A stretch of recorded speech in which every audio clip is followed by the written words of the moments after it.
Thank you for listening to this episode. And follow the podcast on social media by finding @Prestigious_pod. And if you'd like to be coached on how to live a more prestigious life, you can reach out to me, Chris Bean, @ChrisBeanOfficial, or by emailing the podcast directly at prestigiousInitiative@gmail.com. Lastly, sign up for our newsletter either through social media or on our website. This is the Prestigious Initiative. Welcome. I'm Chris Bean. Today, we have the privilege of learning from Roberto Capodieci, a true pioneer in the world of blockchain and decentralized systems. From selling his first video game at age 10 to founding his first consulting firm at age 14, Roberto's journey is a testament to innovation and entrepreneurship. Welcome to the show. Hey, thank you for having me. So, Roberto, why would somebody want to listen to our conversation here today? Well, there are a lot of interesting things that can be learned. Maybe food for thoughts, I guess, about the decentralization, about emerging technology, where we are heading ahead. There is so many things happening now between artificial intelligence and so many things. So there is for sure a lot of interesting things that is worth listening to. All right, yeah, and I do for sure want to get to AI a little bit later on. But first, let's start with your journey. You began your journey in the tech world at such a young age. Can you share with us how you first got interested into computers and what motivated you? I talked about selling that first video game at age 10. What motivated that? When I was very, very little, I was so interested in mechanics. I guess, machinery. I was able to make parts of everything, not to put it back together, but make parts. And we're talking about age 4, okay, 3, 4.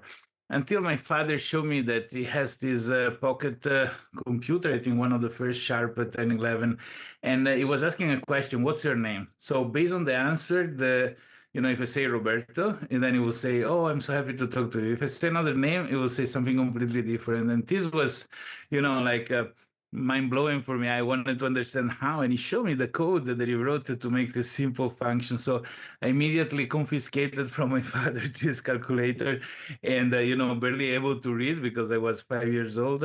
I started with this manual in English, try to make sense and copying code. And that started my journey. And is the fascination of giving instruction and seeing your instruction to create something that, it makes sense. And if something doesn't work, it's your fault, so you need to fix it. It's beautiful. And this is what really caught me, really taking age 5, 6. Then age 6, my parents got my first home computer, like Commodore VIC-20. And this was really much more powerful than this small calculator that had only a single line, even though it was a sort of dot matrix. But the computer had, a possibility to code the most interesting things. And this was, the start. And I guess also for my parents, I was sitting in my small, I had a special room for this computer. It was like a small storage room that we converted. So I wasn't bothering them. I was spending my time there. I still had that time to socialize. I was going to the Boy Scout and doing sport, judo, etc., etc. But my first focus was on the computer. And there is a very funny story because I was so excited about this thing, but nobody would understand what it is on computer. This was really before even the day you see advertising about them. And I tell my classmates, and this classmate, there was a little bit, the kid in the class that is a little bit more provoking things, say, show me this thing. And he came to my home and I show him this Commodore VIC-20 with his monitor. And he wrote inside it, the farmer has 3 cows. Each cow has this amount of milk per day, blah, blah, blah. And when you press enter, the computer gives a syntax error. And he told me, this is crap, this is no good. And funny enough, 45 years later, I sit in front of an AI and I can write a farmer has 3 cows. And the answer is actually correct now with all the explanation. It took 45 years, but I can get my revenge over the classmate that humiliated my first home computer when I was 5 years old, 6 years old. Okay, so then it seems like your family was kind of on the edge of technology even back then, which I'm sure helps you be around it more because, it sounds like, and not only were you around the computers, but from what I understand, your dad wrote that line of code that allowed you put one name in, it comes out with different names. So I'm sure that helped tremendously as far as where you are now to here today, because you had the opportunity to be around computer systems such a young age, and then your father wrote at least a seemingly basic kind of code early on that you kind of got to piggyback on and get to see, okay, how does this work, why does this work, and then introduce into that world. Yeah, we've been in love with mathematics, both my mother, my father, and myself. I remember the excitement to learn addition multiplication when I was very little. I have to say that I taught my current son, is now 17, when he was 4 years old, how to count in binary, 1, 0, and so on, and he didn't learn it immediately. So probably we have in the DNA it is passion for logic, you can tell me about history and geography, I will remember zero. In fact, I was bad in school, things that you cannot guess, you need to know, and there is no other way. But in things that you can guess, didn't need to study. I actually came out with new rules to find solutions that my math teacher were very surprised. And so, a computer is for sure the instrument that allow you to amplify the pleasure of working with numbers, with logic, and the consequence being automatically easy. Even entering in business when I was super young, I had the authorization of the court for minors at 14 years old to open a company. Before then, I made a video game. A video game is quite an obvious consequence. There were no very good games at that time. So probably if there were good games, I would start playing them. But, I was motivated to code one. And then I was able to find solution. So most of the opportunity that brought me some money since I was a little kid, it wasn't me searching to sell something, but was seeing people with a problem and being gifted by the possibility to tell them, look, I can present you a solution that is going to help you a lot in what you're trying to do. And this brought me to work for law enforcement, work for, as a software development. I did software for archaeologists, for plastic surgeons, for, cutting marble, optimizing the cut of marbles, a lot of different things.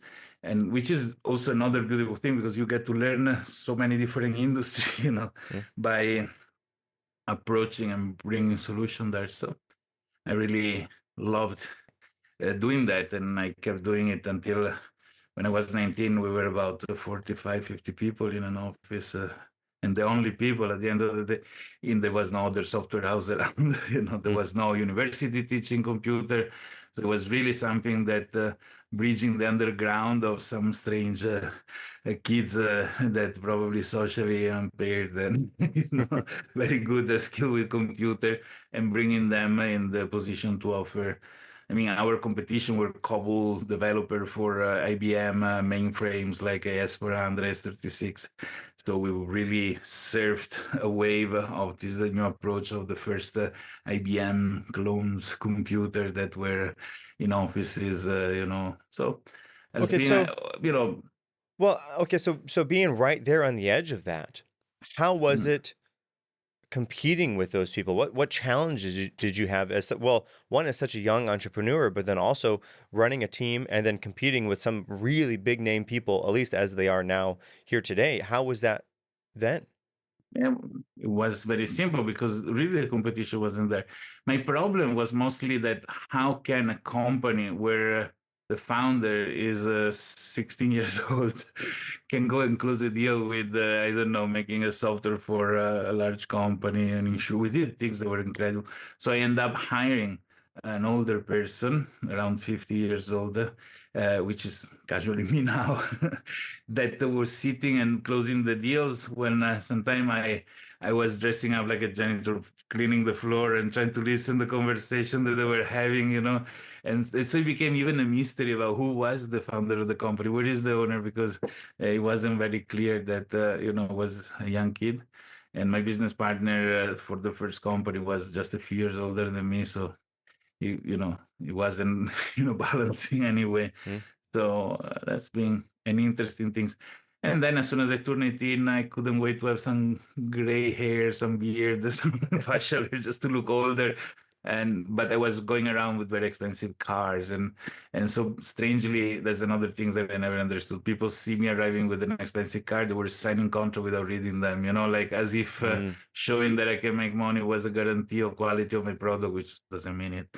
to be, but even it was playing a good Well, I a can good imagine, kingdom. as far as being on like right there on the edge of when this is kind of new and just emerging onto the scene. There were people that you were meeting with that had no idea, no concept. It was like magic what you could do, right? They had Yeah. no understanding of what it was. And so if you were the guy or a group of guys or whatever that said, "Yeah, hey, I can do it." And they're like, "Okay, here's the money because I don't understand how any of this works." Yeah, absolutely correct. And in fact, I had different kind of client, and the client that didn't even discuss how much it would cost. Like Mm, he would just wanted to see it done, and this spoiled me a little bit because I mean, to be honest, all my life I've been working without issues in procast, how do you say it in English, to catch the client, to get mm. to go through the normal process of closing a sales. There's been more reputation that close the sales for me. So that's Okay, so let's talk a little bit about coding. Coding is something that I think now is almost everybody should know some basic coding skills. I think that would help them as far as getting jobs. It would help them as far as interacting with different products and services that we have to offer now, such as like AI or Chat GPT. Because if you know some basic coding programming languages, then as you're commuting to it, that prompt that you can give it is much more specific, and the output's going to be much more specific and accurate as far as what you want. I think. What would be some ways that somebody would get some basic understanding? What would be the opportunity, the direction you would kind of point somebody into for that? yeah. Honestly, I think we are at the end of the age where you need to know how to code. Mm, To be honest, I think give it 1 or 2 years, being a developer is going to be pseudo obsolete unless you need to do very particular things. What is more important is understanding how a computer thinks. Because remove AI, I mean, AI as a tool to get the code done is going to be something that soon we can just ask him, do me an application like that. mm, I do believe that in a few years, we don't have a application to install in our computer. We're going to have an operating system that can provide us the interface to whatever we need, on the fly.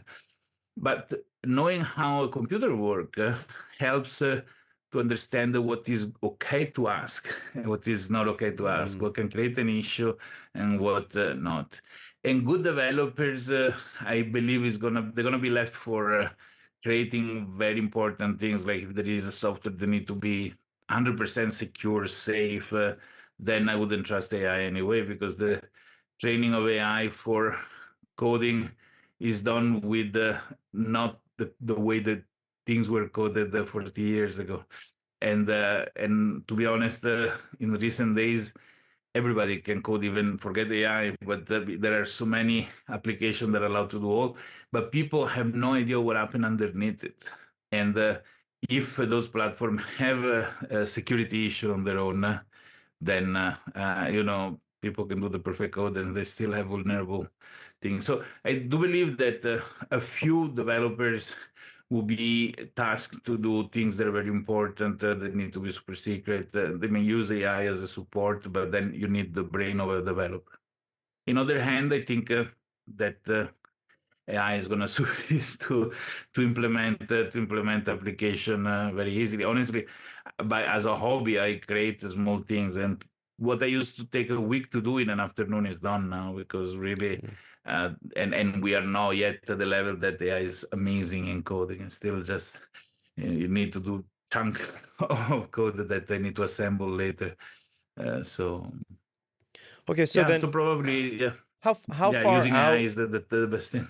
how far out do you think Mm. we are from having AI code itself? Because it seems like we for right now anyways, we still need these developers working on the AI and the various AI different systems kind of Mm. behind the scenes until the point happens at which the AI can code itself and then test But and implement AI and is Yeah, it's not code. AI is a sort of synapses, let's say, is a way of learning sequences and things.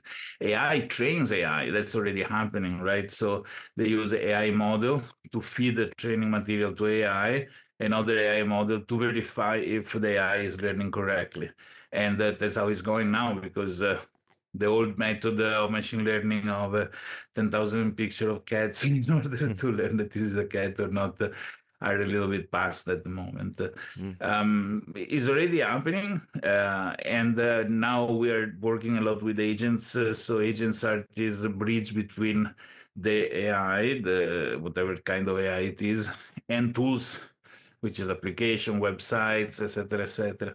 So in the moment that AI can reach and do things online on its own, for us or for itself, is like a big step ahead. So that's what 2005 is going to be robotics a lot, and robotics with AI behind, and AI agents, and yeah. And it seems like I think. there's a couple companies that already have these robots with AI technology built into them. But I think that's it's a beautiful marriage, because if you think robotics is a science that goes, I will say 100 years back, since the Industrial Revolution had automation in some part of the production, right? But automate robotic arm, even before software, it was with electronics. It was fascinating, I think, but it's limited, right? With software, could do more things, but it's limited to how things are coded. With AI, can actually decide on the moment which is the best thing to do, which is scary on one side, but he opens to millions of other things. We're flexible, can change the kind of work that he does, etc., etc. And the training for these things in the real world are also done with other robotics arm or humans doing movement and things.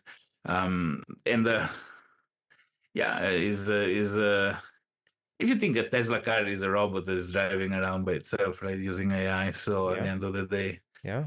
so we don't have to think about robots like the Terminators, or robots are, in fact, many other, devices that do Well, things. okay, so Terminator, that's an interesting point, because so there's kind of people who are on the side of AI where they're really kind of fearful of it because of what it could potentially come out to, just because of the movies and the social media. All of this stuff is pushing, this is what AI does, iRobot and Terminator and all these things. But what remains to be seen is what is actually going to happen when we get to that point, like when we get to ASI or AGI. And I think we're probably close to AGI, not ASI yet. But if and when those things happen, how fearful do we need to be of this technology, do you think? Well, I mean, the idea of a drone chasing me to kill me is really the best nightmare to have. And now with the added AI to the drone, so Well, yeah, okay. So autonomously confuse me. Jordan Peterson talks But about this with the drone. You see these in the movies, and the AI drone is shooting and it's missing. Well, in reality, the AI drone isn't going to miss. It's going to shoot where you are and the 50 possible directions that you're going to go into. But before you even think about it, boom, you're done, and you have no opportunity to Absolutely. move. Yeah. That's why I'm saying there is now no air meat on top of the mountain that is safe in this case, right? So everybody can be reached and executed, or having a breakfast from a fast food delivered to you at the same time, like in the good and the bad side. But honestly, what concerned me the most is not much the drone that chase and kill you, or me. Sorry for the you, but in the it wasn't intentional. So, but the thing is another thing. So, in the Industrial Revolution removed the need of the muscles of humans, right? Machinery are going to do the heavy job now. And this moment is removing the need for us to use our brain, and as we are becoming dependent from machinery, because I don't see anybody going to do the farming without the tractor, rather than the production without this, whatever it is. Slowly, we are going to delegate every reasoning to our personal AI, Black Mirror style. And in this moment, this is something. If you think about it, even with a lower IQ than a normal human, but somebody, say you meet a person that has all the knowledge of the world in his head, and then can take it out in the moment exactly, and can think 1 million times faster than you, even if he's not as intelligent as you. And actually, we already reached the 140 level of IQ with AI. But even if he wasn't that, the capacity to think so fast allow somebody with an intention to arrive there before the counterpart can reason and understand what's going on. It's very easy to take for a ride somebody that is a child or is an old person that is a little bit slower in thinking, exactly for this reason, because we can think faster and we can manipulate them. So we have a tool that has all the capacity to manipulate. Humans are gullible. We can be taken for a ride in a second, even if we believe we don't, but we do. And this is the danger, I think. We don't even realize we can be conditioned in thinking, in making decision, in taking action, without understanding that we've been manipulated in doing that. Mm. And that's why I'm advocating to decentralize artificial intelligence. Is now, because if it's in the head of somebody, you must have heard recently China release an open source model called DeepSeek that is more powerful than the ChatGPT 01. Mm-hmm. And ChatGPT is from a company called OpenAI. We were supposed to be open and they're closed, and we don't know why the Chinese that supposedly are closed are actually open and give for free something more powerful. And I love that there is this competition in releasing to the public for free model that costs millions of dollars to train, a lot of money to train. Because the final model, to run the final model is not a big deal. You can do it in your own notebook, but it's creating the model, the expense. Mm-hmm. And rather than being jealous of this team, it started by, offering to the public Meta. Zuckerberg has also a selling model that they produce and give around. But anyway, this presence of these things, we don't know the training that the Chinese have done of the model, as much as we don't know that the training that ChatGPT did with this model. I don't know if you remember when Google came out with the image generation and they were asking the founding father of the United States, and came out a disaster of people of any kind of ethnicity that couldn't have been possible. So the diversion of history, so if we put us in the hand of something like this, that's more dangerous than the drone chasing us, because you can condition a population in a moment. On the other hand, it's like if for those that believe in God came by and donated 20% more brain power to the whole human to have an internet connection, So we are going to see a huge acceleration in new invention, new medicine discovery, that's going to be beautiful on the end. So when you unleash technology, people are going to use it for good and for bad. So it depends there.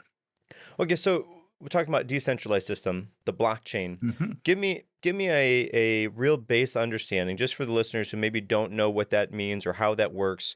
Give me what is that, and then we can talk a little bit more about it. Absolutely. Unfortunately, people connect the blockchain with cryptocurrencies, with the scam, with a lot of drama. That blockchain is a technology, no more no less, like a database. I can use a database to do a website with good content or a website with bad content or not. So the first exercise people should do is decouple blockchain as technology from what they have seen the blockchain can do today. And if I want to give a small preamble, I think that as I was mentioning before, the industrial era was a period where, the economics were around production and the commodities were the physical good of metal and stuff. In the information age where we are now, the commodity is information. And we went from a moment where this information was in books, in a newspaper, in painting, in photography, old style or movie in VHS and so on, to a digital version of these things. And the shift into the digital world has left us without the capacity to have a singularity, an original item. Meaning that if I give you a painting, I don't have it anymore. If I give you a vinyl disc, I don't have it anymore. I can try to make a copy of the painting, but you see it's a copy, it's not the original, right? With an MP3 file, I can make a copy of the MP3 file, and the copy is bit by bit identical and one in zeros. so much that you don't know anymore which is the original. If you look at them, they're identical, right? And this is beautiful for many aspects because I can send you a copy of something, I can distribute with no problem. There is no cost in the production if you want. But on the other hand, limits what we can do with digital information. The blockchain came in and did something magic in this phase that we are in the information age, where you can have singularity. I cannot copy and paste the Bitcoin and send you the copy of the Bitcoin, because if I could do that, Bitcoin would be worth zero tomorrow. So if I give you one Bitcoin, I don't have it anymore.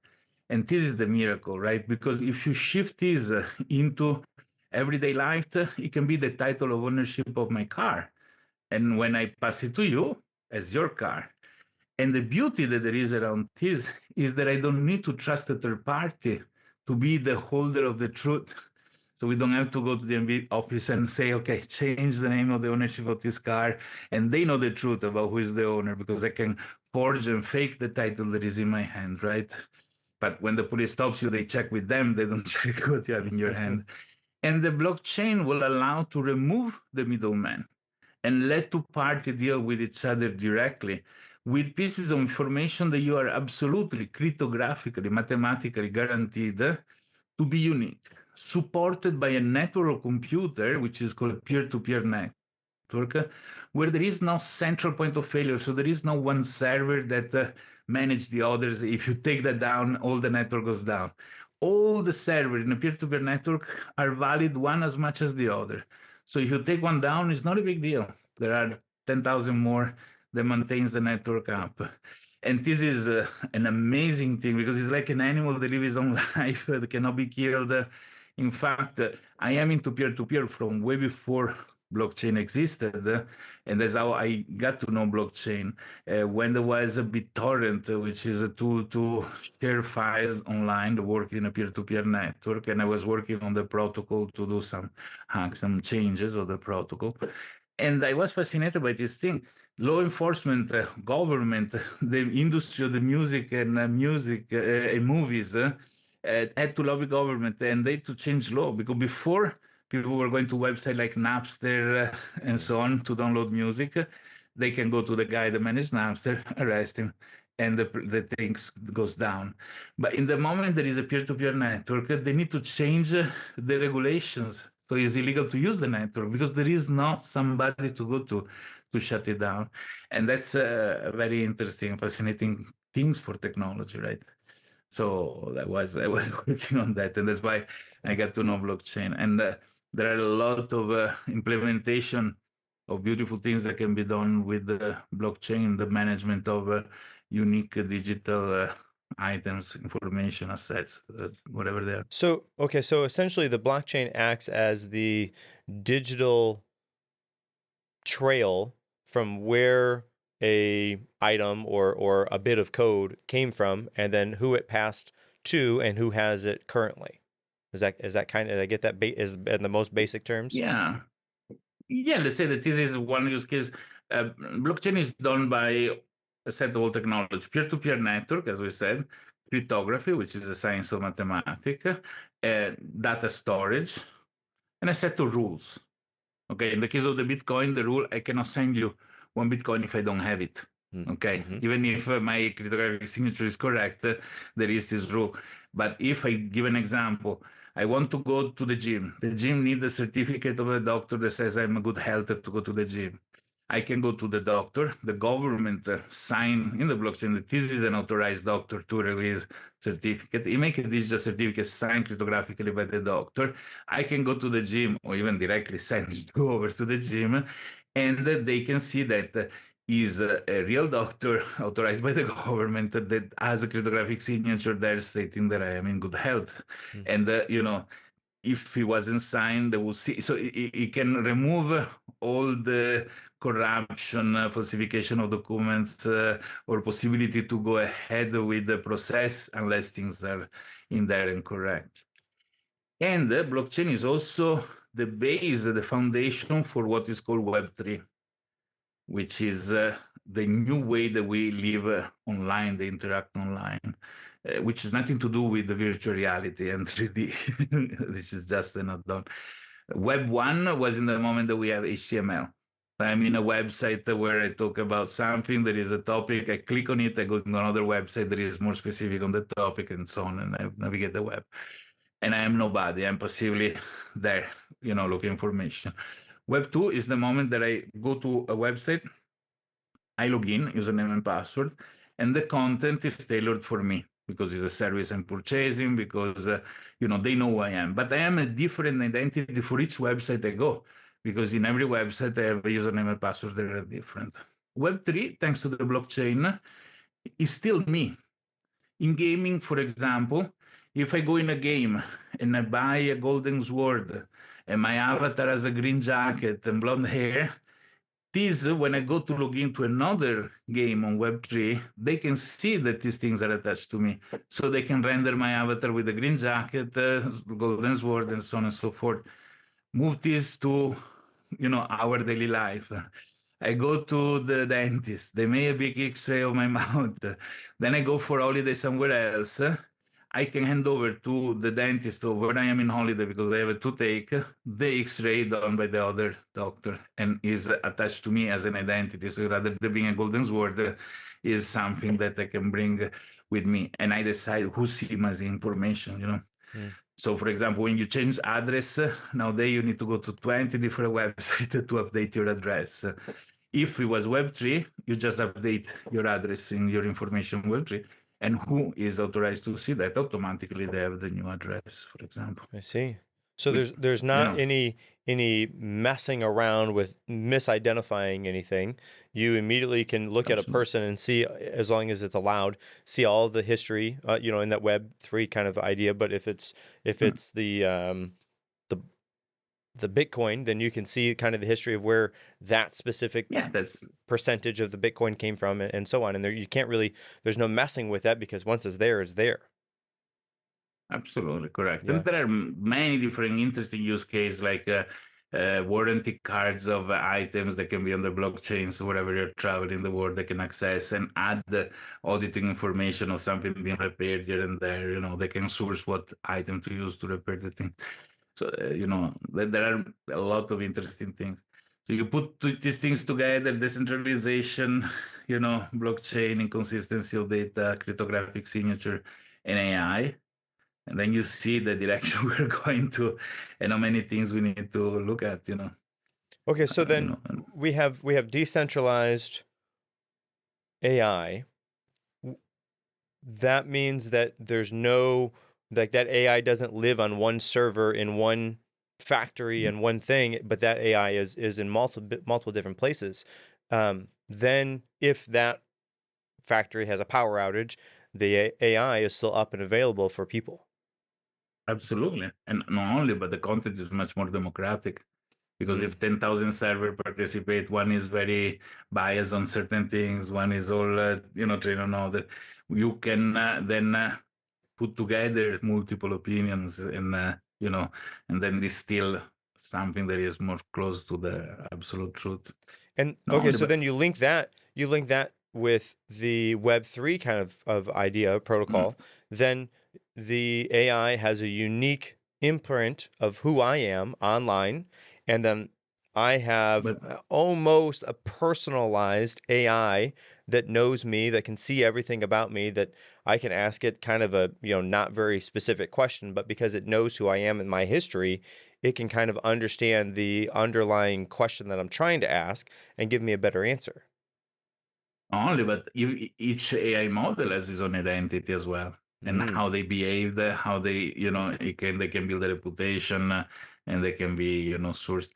And is also remunerating who is running those models as well. So there are many. And I'll give you an example of why decentralization is important. If you think about World War II, for example, when they were attacking a city, the first thing they will try to bomb is the electric plant, because you take that down and the city has no electricity, right? Many cities start implementing, and it will be now with solar panel if you want. Each house has a generator that contributes to the electric network. If you do something like this, there is no more electric plant to bomb, and the electricity, even if a house goes down because bomb, the electricity is not provided, is still in the network by all the other house. And this is the principle how something that is decentralized is resilient to any sort of other attack or downtime of other things, and is more stable. So, okay, now you've been with or following or connected with the blockchain seemingly for a length of time. Over the Yeah, time that no, you've been interacting with the blockchain, what do you think have been the most pivotal moments in its development to bring it to where it is now here today? And then perhaps what do you think would be some future adjustments to make to allow it to be even better? beautiful question. I would say that the most incredible step ahead, even if it's not something that I love particularly, as being Ethereum, because had the what is called virtual machines. So people can code intelligence actions, if you want, on a decentralized system. It's not really a decentralized computer, as many people love to call it. It's very limited. It is very bad implemented. But at the time, people were doing steps on the dark. So, what Vitalik Buterin with friends have done is securely an amazing step towards something that has allowed to people to understand, because without that NFT will never existed, or tokenization of asset would never existed, or maybe would have existed if you want, but with a different take. I'm actually from a project that was there slightly before Ethereum. They already was doing these sort of things, which was called NXT and was proof of stake back in 2014. And that was on its own something revolutionary, which had something that I like the most, which is a platform for decentralized applications.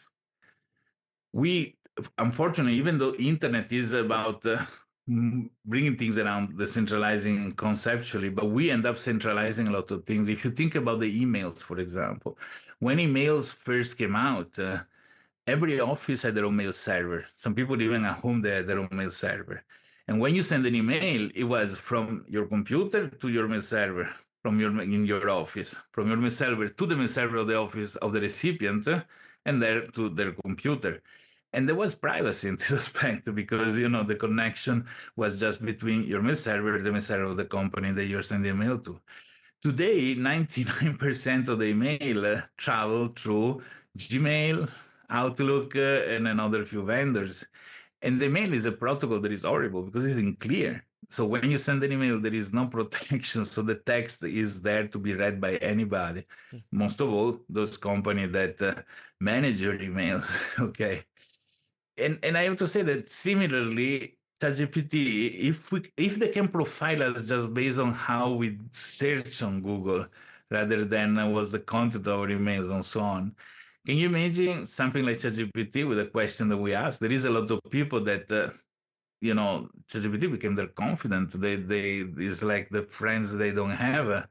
So it becomes super sensitive, the kind of information some people share with artificial intelligence. And if this is centralized in the hand of somebody, don't believe that they don't collect this kind of information. For as much as they say, I don't trust, never when they say, we don't collect, they say, yeah, right.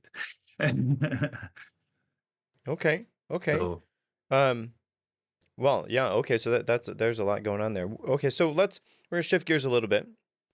You're in Bali. Bali, is that correct? yes, that's Okay, correct. so how has conducting business primarily from Singapore, how does Mhm. that been like as far as the geographical setting, how does that impact your work perspective on the global tech industry? Well, it is interesting because Asia is quite ahead with technology compared to the rest. So for two interesting reasons, you have a hub like Singapore, where you have a government. Think about the island of Singapore is literally 20 by 40 kilometers, really a microscopic place. So they don't have gold mines or oil or things. So the resource is people. And the government invests on people. So they are the Switzerland of Asia. There is banks where all the money of Asia are. And there are excellent school, excellent place where the intellectual value is on. Can you imagine a government like this is totally brought to support innovation? So they are investing in innovation, creating spaces for people to innovate, favored immigration for people that brings innovation. And for example, the what do you call the central bank, the Authority for Money of Singapore, has been the first to create a sandbox, create a token to match the Singapore dollars, and allow everybody to create. And there was the law says until you don't become too important that we need to start regulating you, do whatever you want, relax, no problem. And this is the attitude that you need if you want to innovate, right? So you need to be not fearful of the SEC to come after you and arrest you because the gray area where you were, being clarified after you did your project. I'm glad to hear Trump now to really open, the innovation of technologies, invest in a big center, et cetera, et cetera. It gives the idea that the United States are going to back to the leadership position in innovation, as to where if you see all the top CEO or the founder of a large company in the United States are all immigrants. It's rarely is like 5 generations in the United States and they do that. And this is because capable people go where there is the opportunity to do. And in fact, Hong Kong had its own difficulties, but was a place as well like this. Singapore is an excellent place. Yet had the nickname of Singaporean because mostly years ago it wasn't really a place where you enjoy life. And Bali is a completely different place, so there is a good relaxed energy.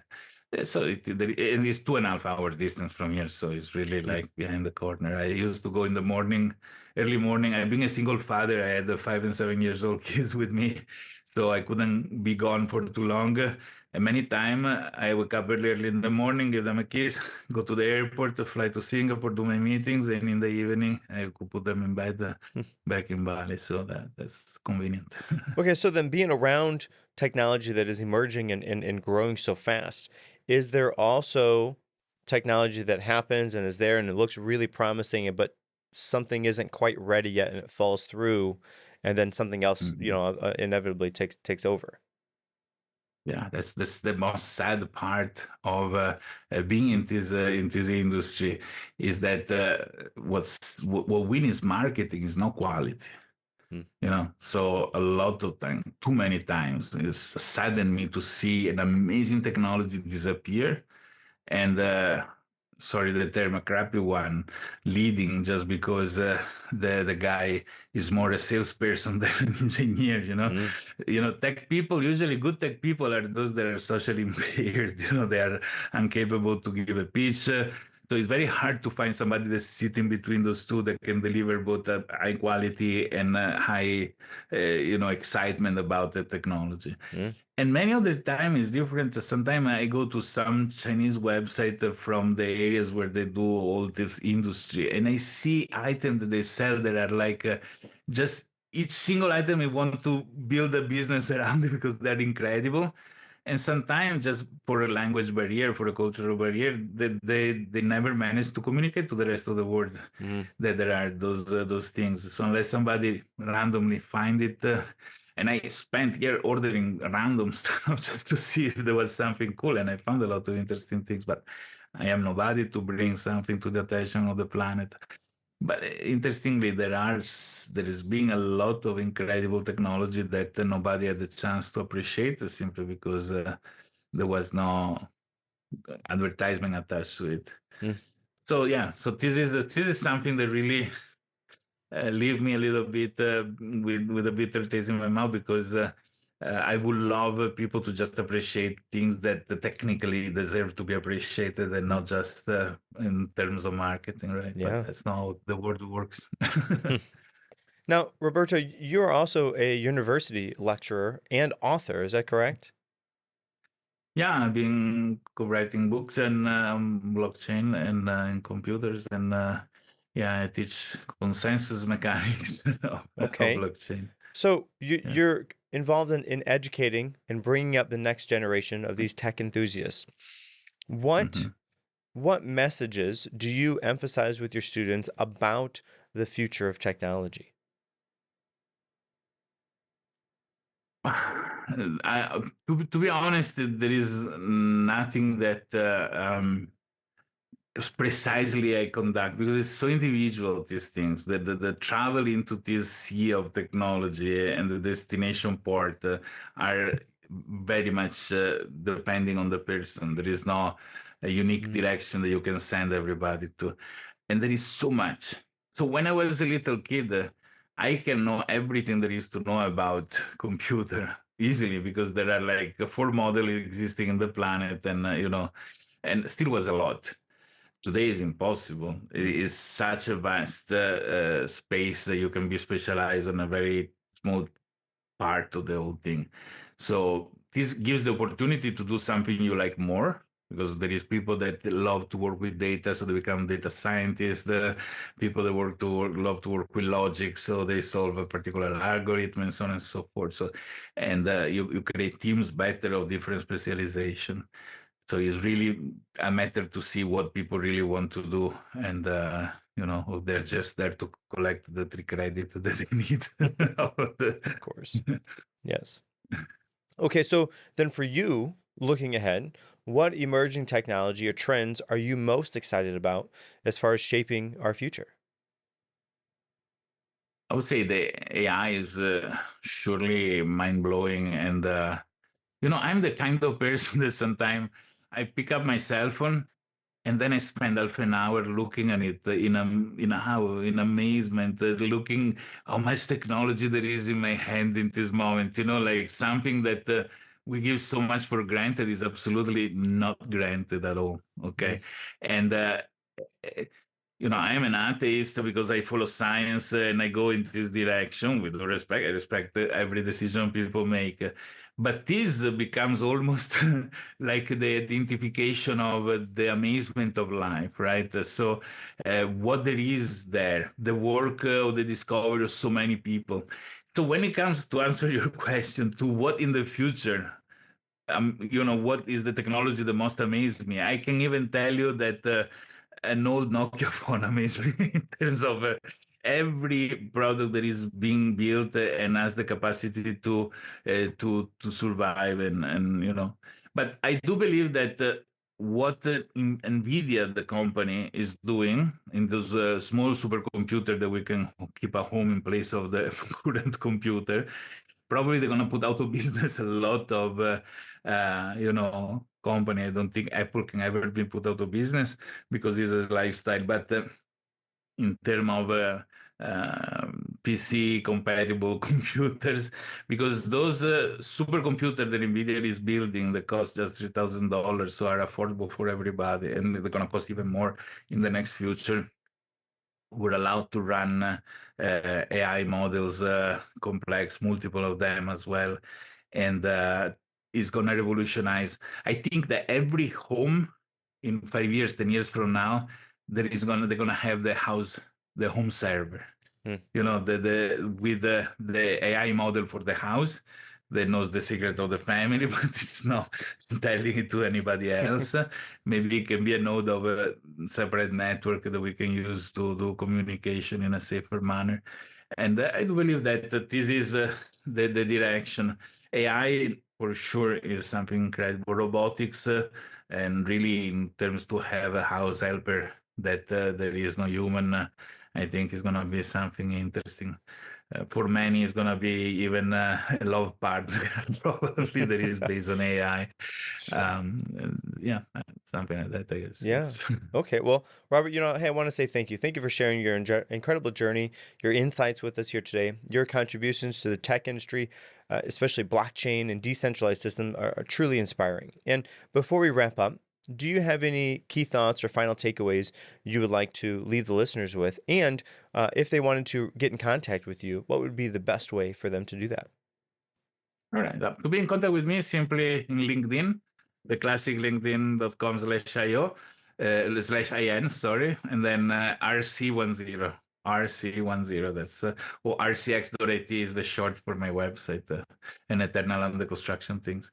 Something I want to leave people with, that is probably another little things that leave people thinking, is this. When we turn off the light at home, we move a mechanical switch that physically detach two cables from bringing electricity, so the light goes off, right? There is no need to trust anybody. You can unscrew it and look at it, and you see that physically it breaks a connection. But when in our cell phone, we turn off a switch that is painted in our screen, and with the touch screen we move it, we are not disconnecting any cables there. We trust the software behind to do something for us. And this trust is what we should question constantly, because we give it too much for granted that, is doing what we think it's doing. And many times it's not actually. Well, thank you. Thank you for that, Roberto. And listeners, I hope that you enjoyed this episode. Stay tuned for more conversations from remarkable guests and who are making differences in their field. Until next time, keep striving for excellence.